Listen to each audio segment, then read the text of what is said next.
যেটি ঘোষণা করা হবে মে মাসের 4 তারিখে। কিন্তু প্রশ্ন হচ্ছে যে কারা জয়লাভ করতে চলেছে এই নির্বাচনে, এবং তার চেয়েও গুরুত্বপূর্ণ হচ্ছে এই নির্বাচন আসলে বাংলাদেশের জন্য কতটা গুরুত্বপূর্ণ, কে জিতলে বা কে হারলে বাংলাদেশের লাভ ক্ষতির সমীকরণটা কোন পর্যায়ে দাঁড়াবে, সেই হিসেবটিও অবশ্যই গুরুত্বপূর্ণ। সেই হিসেবে যাওয়ার আগে একটু জানিয়ে রাখি যে এবার পশ্চিমবঙ্গের এই বিধানসভা নির্বাচনের বুথ ফেরত জরিপ বলছে যে বিজেপি এগিয়ে থাকবে। যদিও আমরা এই কথাও জানি যে এর আগে 2021 সালের বিধানসভা নির্বাচন কিংবা 2024 সালের লোকসভা নির্বাচন বুথ তৃণমূল কংগ্রেসকে যতটা পিছিয়ে রাখা হয়েছিল, চূড়ান্ত ফলাফলে তারা এগিয়েছে ততটাই, আবার নরেন্দ্র মোদীর বিজেপিকে যতটা এগিয়ে রাখা হয়েছিল পিছিয়েছে ততটাই। এবং সবশেষ 2021 সালের বিধানসভা নির্বাচনের 294টি আসনের মধ্যে মমতা বন্দ্যোপাধ্যায়ের তৃণমূল কংগ্রেস পেয়েছিল 213টি আসন, আর নরেন্দ্র মোদীর বিজেপি পেয়েছিল 77টি আসন। যদিও বিগত নির্বাচনগুলোর তুলনায় তারা অনেক বেশি আসন দখল করেছিল। আর এবারও যেহেতু বলা হচ্ছে যে বিজেপি এগিয়ে থাকবে, তার পরিপ্রেক্ষিতে মমতা বন্দ্যোপাধ্যায় বলছেন যে নরেন্দ্র মোদীর কেন্দ্রীয় সরকারের চাপেই জরিপ পরিচালনাকারী প্রতিষ্ঠানগুলো এই ধরনের মন্তব্য করতে বাধ্য হচ্ছে। আবার পাল্টা দাবি নরেন্দ্র মোদীর বিজেপিরও রয়েছে যে তারাই জিতবে, যেখানে মমতা বন্দ্যোপাধ্যায় বলছেন যে 2/3 আসনের নিচে তারা নামবেন না বা থাকবেন না। যাই হোক, হয়তো আর 2-3 দিন 3-4 দিন আমাদেরকে অপেক্ষা করতে হবে। এখন প্রশ্ন হচ্ছে যে বাংলাদেশে এই নির্বাচনের ফল কতটা প্রভাব বিস্তার করবে। প্রভাব বিস্তার অবশ্যই অনেকটাই করবে। তার কারণ এই নির্বাচনে এরই মধ্যে বাংলাদেশ ইস্যুতে বিভিন্ন প্রসঙ্গ স্থান পেয়েছে। সেখানে সাধারণ অনুপ্রবেশকারী থেকে শুরু করে শেখ হাসিনার প্রসঙ্গও সেখানে এসেছে, যে তিনি কোন স্ট্যাটাসে সেখানে রয়েছেন, কেন তাকে এতদিন ধরে আশ্রয় দিয়ে রাখা হয়েছে, তার পাল্টা বক্তব্য এসেছে।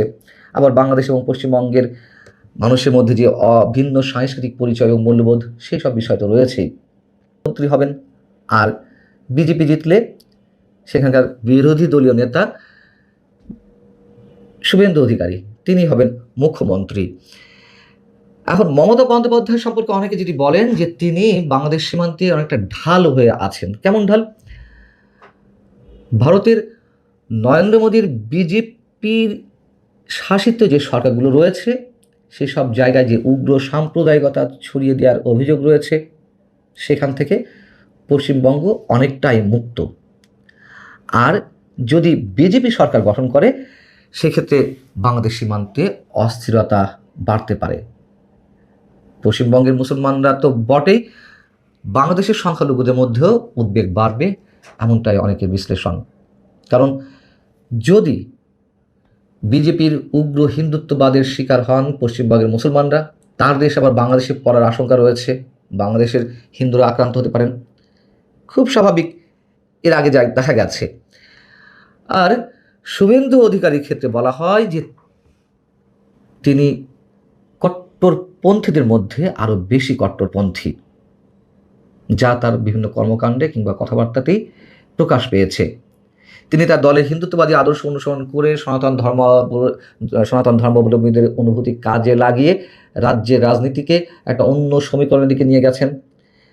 এবং তিনি যেসব বক্তব্য দিয়েছেন তার দু একটা উদাহরণ যদি তুলে ধরি, তিনি এও মন্তব্য করেছেন যে ইসরায়েল যেমন গাজাকে শিক্ষা দিয়েছে, তেমনি বাংলাদেশকে শিক্ষা দিতে হবে। বাংলাদেশকে ধ্বংস করতে ভারতের 2-4টা ড্রোনই যথেষ্ট। আবার ভিন্ন মতো রয়েছে কারোর যে না, তিনি যেহেতু বিরোধী দলে রয়েছেন এই মুহূর্তে, নির্বাচনে জেতার জন্য তাকে অনেক ধরনের কথাবার্তা বলতে হবে, মানুষকে আকৃষ্ট করতে হবে, হিন্দু ভোটারদেরকে আস্থায় নিতে হবে। কিন্তু তিনি যদি সত্যি জয়লাভ করেন, তাহলে অন্তত আসামের মুখ্যমন্ত্রী হিমন্ত শর্মার মতন অতটা কট্টরপন্থা অবলম্বন করবেন না। এই নির্বাচনে 60 লাখ ভোটারকে ভোটার তালিকা থেকে বাদ দেওয়া হয়েছে অনুপ্রবেশকারী হিসেবে চিহ্নিত করে, যার বিরুদ্ধে খুব উচ্চকণ্ঠ হয়ে উঠেছিলেন মমতা বন্দ্যোপাধ্যায়। এখন এই বিষয়টি যদিও ভারতের অভ্যন্তরীণ সমস্যা, কিন্তু প্রভাব তো বাংলাদেশে পড়েছে এবং বাংলাদেশের জন্য বিপদে ডেকে আনতে পারে। যেমন আসাম সহ ভারতের বিভিন্ন রাজ্য যেগুলো বিজেপি শাসিত, গত 1 বছরে এইসব রাজ্য থেকে বিপুল সংখ্যক ভারতীয় নাগরিককে অবৈধ ঘোষণা করা হয়েছে প্রয়োজনীয় কাগজপত্র না থাকার কারণে, এবং তাদের অনেককেই বাংলাদেশে ছেড়ে দেওয়া হয়েছে।